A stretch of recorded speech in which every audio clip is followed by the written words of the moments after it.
또 이슬람 문화에서 가장 중요한 이슬람 교회에 대한 좀 이해가 너무 부족했던 것은 아닌가 진짜 생각을 해보는데요. 그래서 이슬람 교회에 대한 그 좀 이해를 높이기 위해서 오찬호 작가님이 어떤 겁니까 이슬람교? 그러니까 우리가 보통 성당이나 교회에서 신약 성서, 구약 성서라고 표현하죠. 그 구약 성서, 예수 그리스도 이전에 있었던 그 어떤 하느님 말씀에 관한 기록이잖아요. 그 구약에 언젠가 다시 너희들을 구원하러 올 것이다라는 이제 계시가 있습니다. 근데 유대인들은 그게 아직 안 왔다고 믿는 거예요.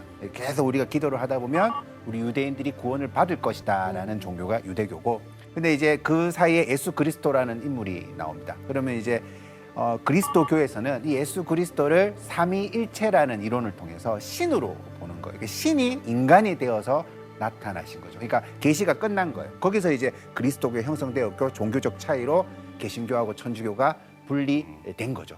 그리고 이슬람교는 이 흐름이 똑같습니다. 똑같지만 예수 그리스도를 신으로 보는 게 아니라 애언자로 보는 거예요. 그 전에 수많은 애언자들이 존재했었거든요. 예수 그리스도 좋은 말씀을 전하는 애언자로 본 거고, 그 다음에 무함마드라는 사람이 마지막 애언자가 되는 거죠. 이슬람교에서 네. 무함마드를 그래서 실제로는 다 같은 신이에요. 이 세 종교가 말하는 전지전능한 하느님, 뭐 하나님이든 알라든 뭐든 간에 그 뿌리는 똑같은 사람이에요. 하나님하고 알라가 같은 사람, 네. 같은. 거기서 어떤 지역적 당시 상황에서 뿌리가 나눠지면서 어떤 그 종교가 이제 구분이 되기 시작을 했던 거죠. 그리고 또 한 가지가 또 4분의 1, 전 세계 인구에 이렇게 많은 사람들이 또 이슬람교를 믿는다는 것도 참 놀라운데요. 그렇다면 이제 중동에만 좀 한정된 것도 아니겠어요? 보통 그렇게 그 편견이 좀 있더라고요. 네, 저도 네. 그렇게 생각해요. 조사를 해보면 그게 아니더라고요. 그러니까 중앙아시아 쪽 포함해서 그 아시아 쪽도 많고 유럽이라든가 아니면은 뭐 미국 대륙에도 그 이슬람교를 믿는 신도수는 꽤 많이 분포하고 있습니다. 그래서 그 우리나라 같은 경우에는 그 예전에 역사적으로 보면은 실크로드라고 해서 그 멀게는 신라 시대, 가깝게는 고려 시대쯤부터 그러니까 그쪽 문화권과 교류가 있었거든요. 그러면 실크로드를 통해서 신라 시대 멀게는 그리고 지금까지도 또 한국에도 무슬림이 있잖아요. 어느 정도 되나요? 한국 같은 경우에는 그 무슬림이 한 20만 명 조금 넘게 존재하고 있다라고 이렇게 하더라고요. 그 중에서도 한국인인데도 그 무슬림인 경우가 6만 명 정도나 있다고 하더라고요. 네. 맞네. 그리고 그 중요한 그 무슬림들에게 중요한 건 사원이 중요한데 거기서 모든 그 종교 활동이든 그 생활 공간으로서 영위하는 게 사원이 중요한데 흔히 잘 못 본 것 같은데요. 예. 그게 우리가 상상하는 사원의 모습과 좀 다르게 존재하고 있어요.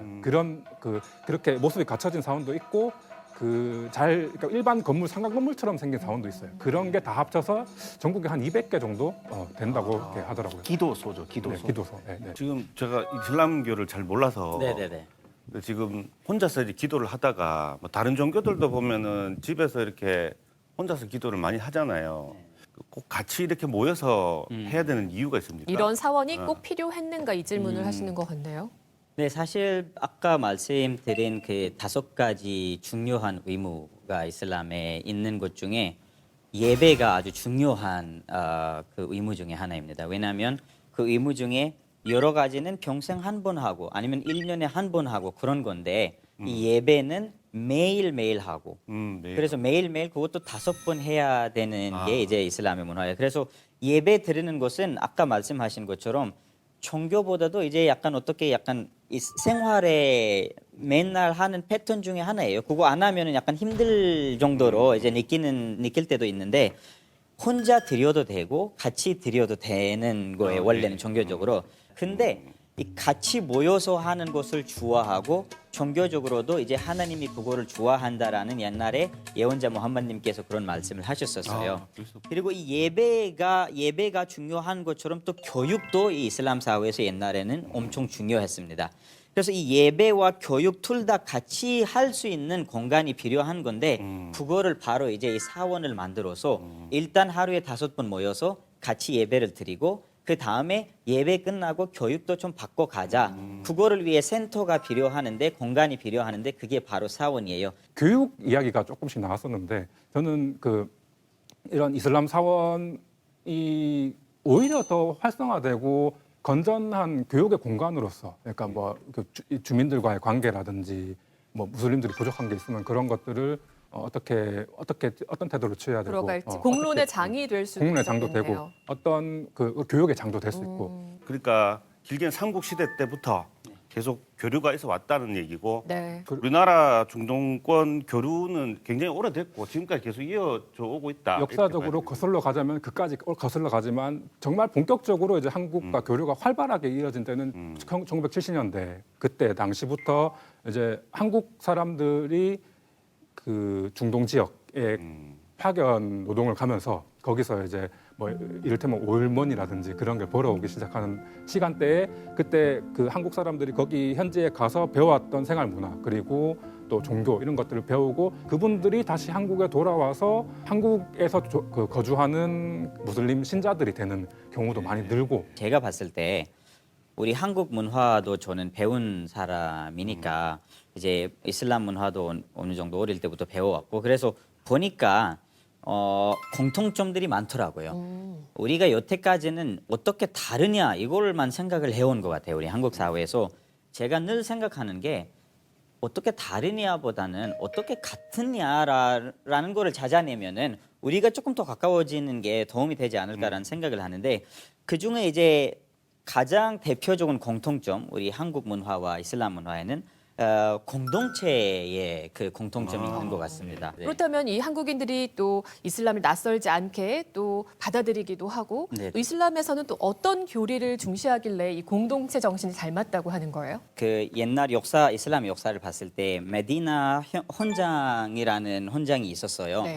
그게 이제 예언자 무함마드님께서 이제 원래 메카라는 도시에 태어나셨었고 사우디아라비아 메카라는 도시에 태어났어요. 거기서 이제 이슬람이 시작되면서 주변에서 위협을 많이 받았어요. 예언자 무함마드님께서 왜냐하면 이제 새로 생긴 종교다 보니까 다른 종교들이 강하기 때문에 이 종교가 일어나지 못하게 이제 막으려고 했는데 그때 예언자 무함마드가 메카에서 하나님의 명령을 받아가지고 메카에서 이민 가라. 그래서 이제 메디나라는 도시로 이사 가셨어요. 그래서 거기에서 메디나 출신 사람들과 메카 출신 사람들이 약간 형제의 그런 현장을 만드는 거예요. 그거를 만들면서 이게 이 가족이 중심이었다는 그 무슬림 문화에서 이게 사회의 이제 공동체의 그런 사회가 만들어지기 시작한 거죠. 거기서.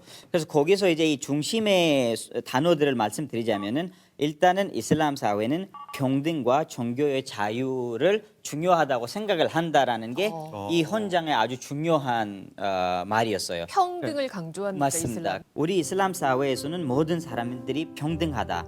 백인은 흑인을 우월하지 않고 흑인은 백인을 우월하지 않다. 아랍 문화권 사람들은 다문화권 사람들과 우월하지 않고 다문화권 사람들은 아랍 문화권 사람들을 우월하지 않다. 우위의 기준은 딱 하나다. 그것이 바로 사람이 얼마나 경건한지에 달려 있다. 이렇게 말씀을 하셨어요. 이게 지금 7세기에 나온 이야기잖아요. 맞습니다. 저희가 되게 편견을 많이 가지고 있었는데요. 저희는 그 무함마드 믿는 이제 무슬림들이 네네. 우리가 다른 종교보다 훨씬 우월하다 이렇게 생각을 하는 걸로 예를 들면 많이 뭐 알고 신은 있거든요. 알라 하나다 막 이러니까. 그게 아니네. 네. 안 믿는 사람이 우리 사회에 있으면은 그거를 어떻게 하냐? 종교의 자유가 예, 있다. 그거를 어떻게 하냐가 이 메디나 헌장에서 아주 중요하게 나왔었고요. 우리가 이슬람 역사를 봤을 때는 네. 뭐 전쟁 막 이런 이야기 많이 나오잖아요. 요즘 사회에서.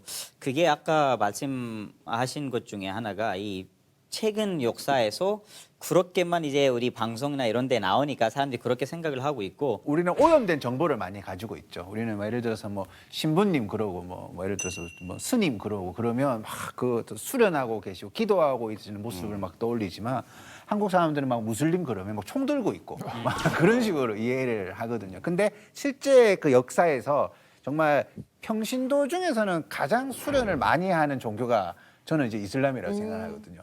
오늘 이야기 나눠 보니까 이슬람이라는 게 우리 한국과도 그렇게 또 인연이 짧았던 것이 아닌데 그 이해의 깊이가 좀 얕았던 것 같고요.